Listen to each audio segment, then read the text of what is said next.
নমস্কার বন্ধুরা, আমি সোমা বলছি। আশা করছি আপনারা সবাই ভালো আছেন। আমি করব পালং শাকের ঘন্ট। তার জন্য কড়াতে দিয়ে দিলাম সর্ষের তেল, দিয়ে দিচ্ছি 5 ফোড়ন, একটা শুকনো লঙ্কা, তেজপাতা,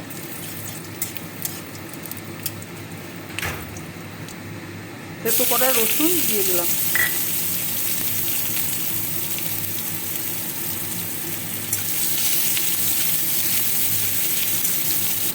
আপনারা রসুন ছাড়াও করতে পারেন, পালং শাকের সঙ্গে রসুনটা ভালো যায়, ওই জন্য রসুনটা দিয়েছি।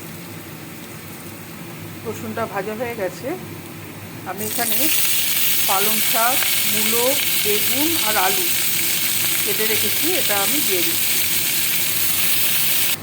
দিয়ে দেবো লবণ, চিনি, হলুদ,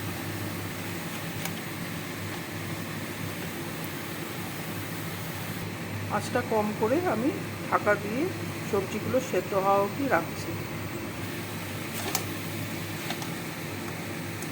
আলুটা সেদ্ধ হয়ে গেছে, জলটাও শুকিয়ে গেছে আমার, হয়ে গেছে। এবার ঘি দিয়ে দিচ্ছি। আমার তৈরি হয়ে গেল পালং শাকের ঘন্ট। রেসিপিটা কেমন লাগলো আমাকে জানাবেন। ভালো লাগলে আমার সঙ্গে থাকার জন্য আমি আপনাদেরকে অনুরোধ জানাচ্ছি। নমস্কার।